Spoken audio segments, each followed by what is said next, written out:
this. Well, folks, once Eric's done surfing the web, we'll start our episode of Tiki Mugs with Ray. Yep, I'm online bidding for mugs right now, I think. Come on, dude, get your ass off Facebook and let's film this video. I can't help it. Bid. The show's called Tiki Mugs with Ray, not Tiki Facebook with Ray. I thought this was Tiki Mug sniping on eBay today. It should be.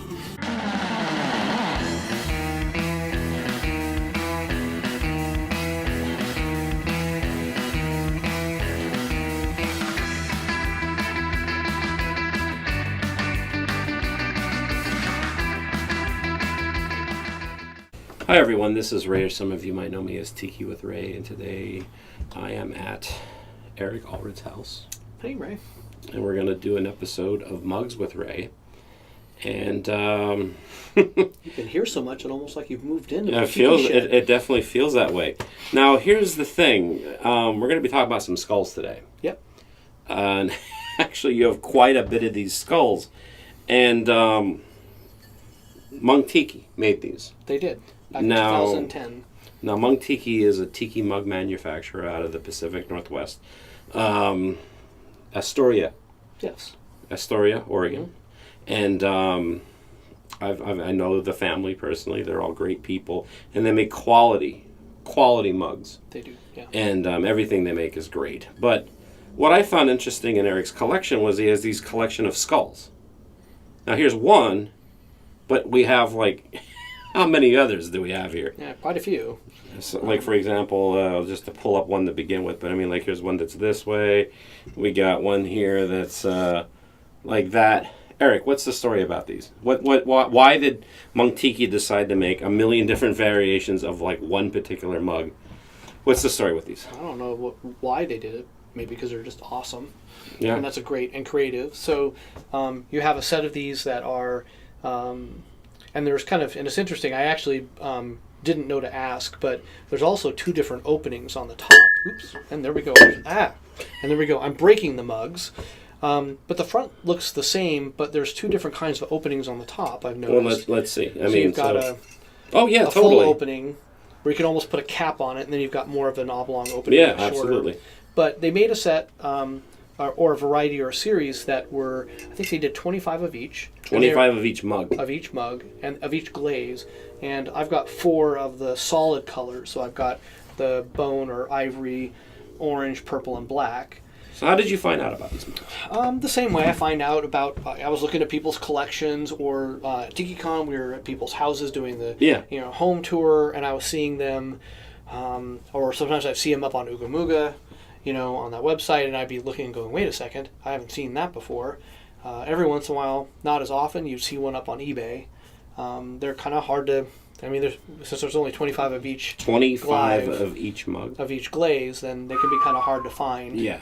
And so I've kind of picked them one at a time as I see them, the ones I like.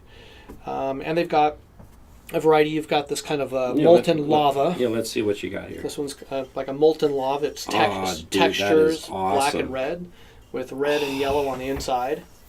Oh my god, that and is also kick-ass. The opening on top is a lot more, kind of looks more primitive and rough. This is metal. Yeah. This is completely. Oh man, that is kick-ass. Yeah, so that one's really cool.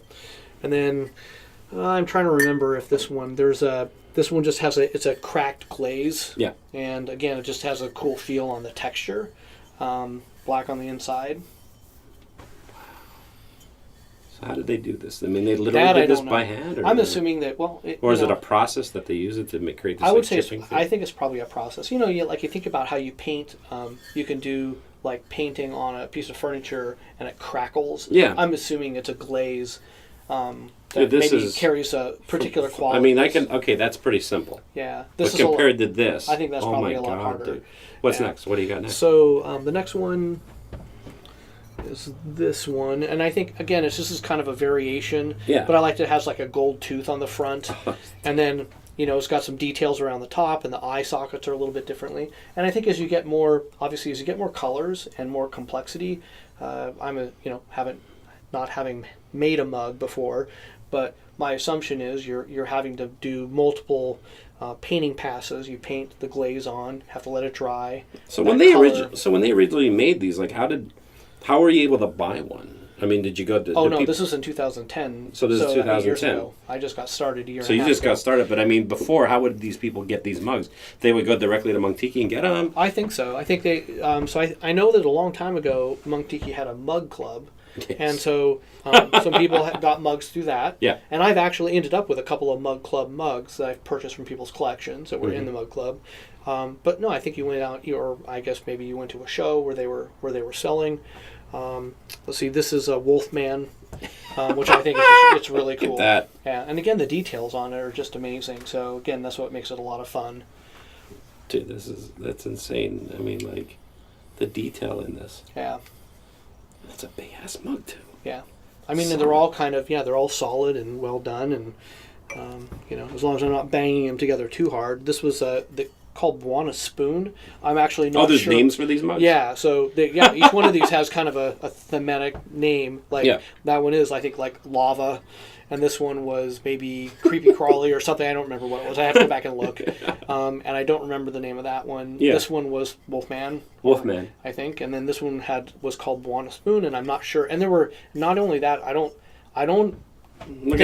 think every one of them was a little different. Look at the teeth on that. That guy needs a cleaning. Yeah. I think each one of these was also a little different. So the 25 in this kind of run, the glazes varied. So if you wanted to, and you'll see that on the next two. Let's see the next two. These were what are these, like metal, death metal? They were just black metal, and so you can see, like, it kind of reminded me of Kiss, the band. But you can see each one of them has a different. Yeah, see how they're. They is. Yeah, hold that up to the camera. And you can see how each one has a different facial painting on it, and so I think for some of these, and actually a variety of these, they were each one was different. I think, ironically, the Wolfman was different. I've seen other people's. On Ooga Mooga and up for sale sometimes, and the same thing with these. They all carry the same characteristic of the skull structure, and either they're of. It seems like the opening style tends to vary a little bit, but the rest of it is the same.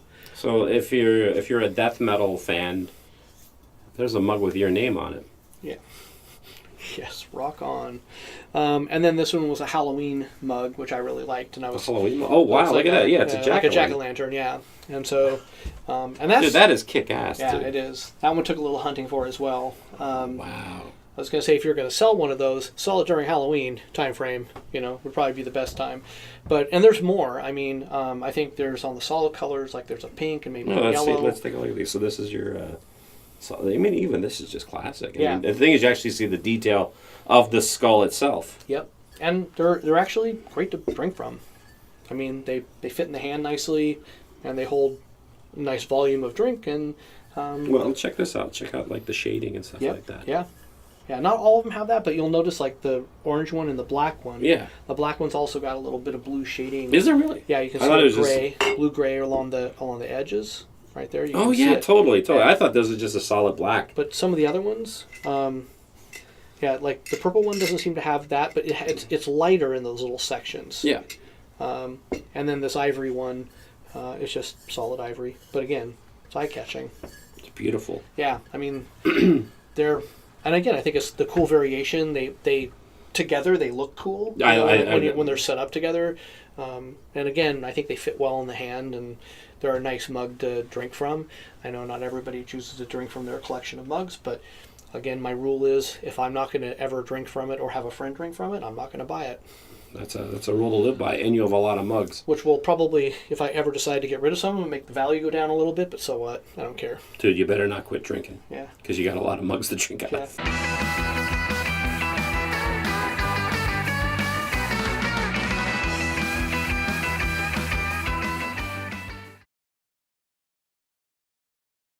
Hey gang, this is Tiki with Ray, and I just want to say thank you very much for checking out my video.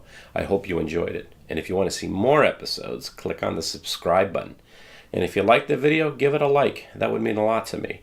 And if you have any comments or suggestions, please leave a comment in the comment section below.